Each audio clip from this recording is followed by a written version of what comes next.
Have you ever felt that split second where the world stops, your chest tightens, and you just know you are about to lose it? The pressure builds like a tea kettle screaming on a stove. Your heart hammers against your ribs, and the red mist of anger or the icy grip of panic starts to blind you. You tell yourself, don't say it, don't do it, but then you do. You snap, and in an instant, you trade your power for regret. Welcome back to INVICTUS X. We have all been there. It is the human condition. But what if I told you that this reaction isn't inevitable? What if I told you that the most powerful men in history, emperors who held the fate of the known world in their hands, faced pressure 10 times worse than your bad day at the office, yet they never flinched? They possessed a secret weapon. It wasn't a shield or a sword.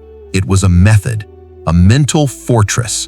Today, we aren't just talking about calming down. We're talking about the ancient, battle-tested art of Stoic mental warfare. By the end of this video, you won't just learn how to survive the storm, you will learn how to be the storm. There is a dangerous misconception in our modern society that some people are just born chill. We look at the CEO who smiles while the stock market crashes, or the firefighter who walks calmly into the flames, and we think, I'm just not wired like that. Stoicism teaches us that this is a lie. Calmness is not a talent, it is a muscle. Marcus Aurelius didn't live in a peaceful garden. He lived in a tent on the muddy frontiers of Germania, fighting a war he didn't start, while his people died of a plague and his generals betrayed him. He didn't survive because he was lucky. He survived because he trained. Stoicism is the gym for your resilience. It is the realization that while you cannot control the chaos of the world, the traffic, the rude boss, the unexpected bill, you have absolute terrifying dictatorship over one thing, your own mind. Lesson 1. The physiology of power. Let's start with something you can change right now, this very second, your physiology. The mind and body are not two separate entities. They are a feedback loop.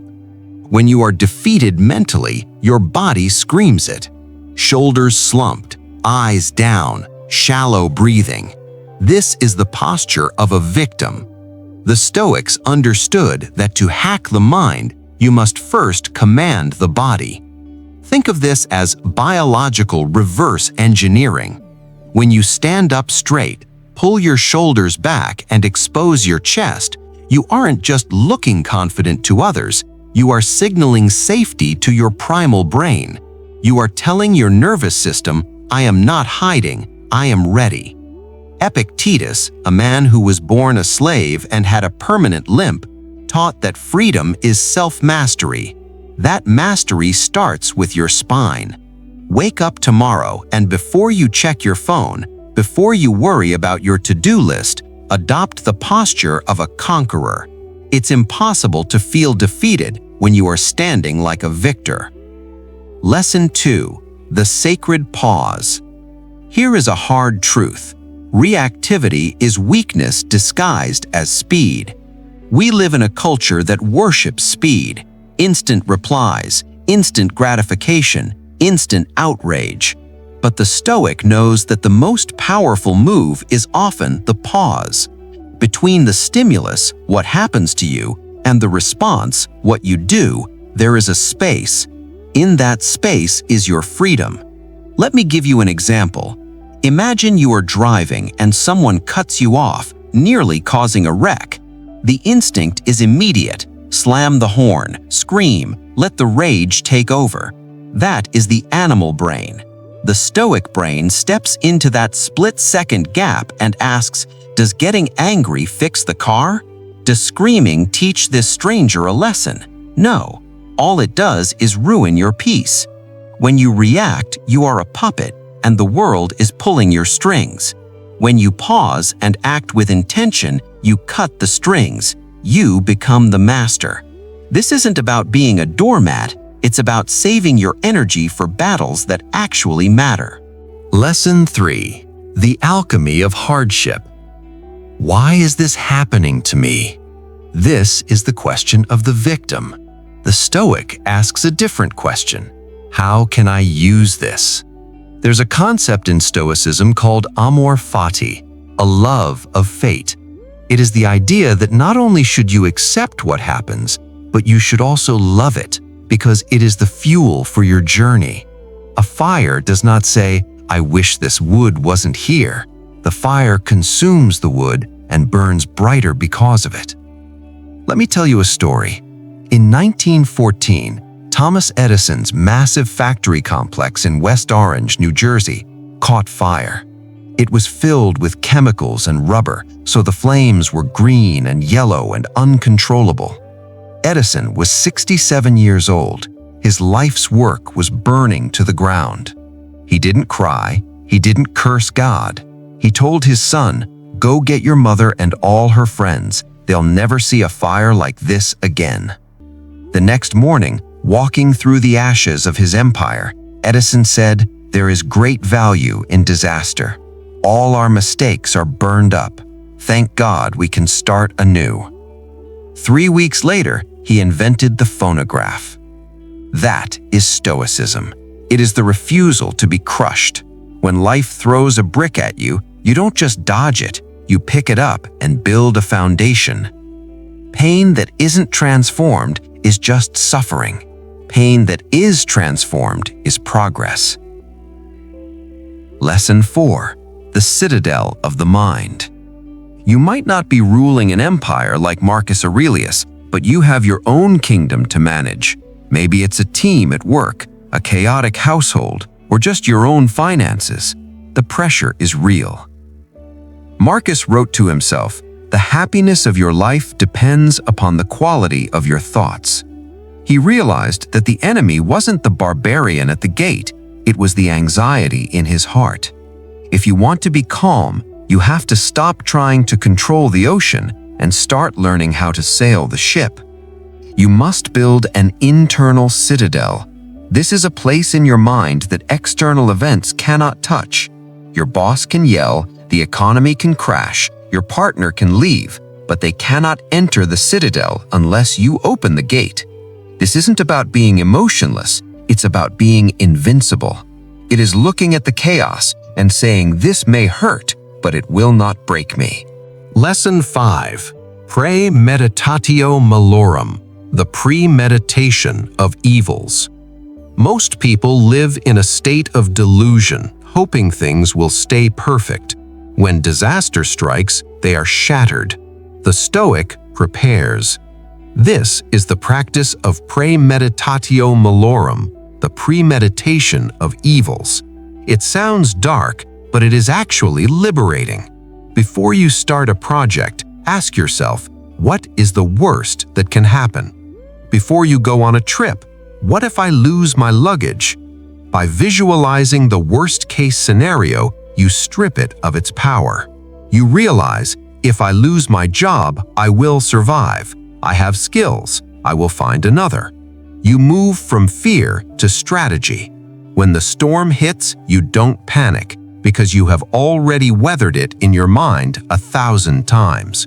You are the only person in the room who remains steady because you are the only one who saw it coming. Lesson 6. The biological override. When the pressure spikes, your biology betrays you. Cortisol floods your system, your vision tunnels, and your IQ literally drops. You become dumber when you are angry. You need a manual override. That override is your breath. The Stoics didn't have MRI machines, but they knew that controlling the breath controls the soul. Deep nasal breathing is the brake pedal for your nervous system. Next time you are in a heated argument, stop, close your mouth, inhale for 4 seconds, hold for 4, exhale for 4. In those 12 seconds, you shift from the sympathetic nervous system, fight or flight, to the parasympathetic, rest and digest. You reclaim your brain. It is the ultimate power move to breathe deeply, while everyone else is hyperventilating. Lesson 7. The power of silence. We live in a noisy world. Everyone is shouting to be heard, tweeting their every thought, reacting to every headline. Silence is a weapon. Silence makes people uncomfortable, and in that discomfort, they reveal themselves. When you are silent, you are observing. You are gathering data. You are the chess master studying the board while your opponent frantically moves pieces around. Epictetus reminded us we have 2 ears and 1 mouth for a reason. Use them in that ratio. When you are under pressure, the temptation is to explain yourself, to argue, to defend. Resist it.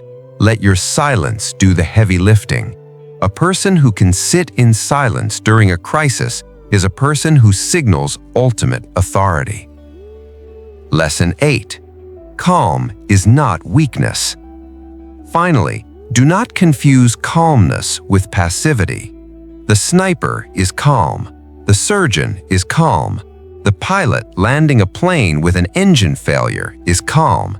Are they weak? No, they are dangerous. They are effective.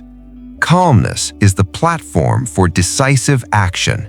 When you strip away the panic and the emotion, what is left is pure logic and execution. You become sharper. You see the solution that the frantic people miss. To be calm is to be a force of nature. It is the eye of the hurricane, still, yes, but surrounded by immense power. We have walked through the armory of the Stoics. You now have the weapons, the posture of a victor, the gap between stimulus and response, the alchemy of turning pain into power, the breath of control, and the silence of the wise. But a weapon left on the rack is useless. Philosophy is not something you read, it is something you do. The next time the world tries to crush you, and it will, I want you to smile. I want you to remember this moment. I want you to plant your feet, take a deep breath, and whisper to yourself, I am ready. The storm does not come to destroy you. The storm comes to reveal who you really are. If you are ready to master your mind and stop being a slave to your emotions, I have a challenge for you. Scroll down right now and leave a comment. Tell me one habit you are going to change starting today. Are you going to pause before you yell? Are you going to fix your posture? Share it with us. Let's build a legion of the unshakable. And if you found value in this, if you felt that spark of strength, make sure you are subscribed to INVICTUS X. Share this video with someone who needs to hear it. We are building something different here, a community where wisdom becomes strength and calm becomes power. Stay strong, stay stoic, and until next time, remain invictus.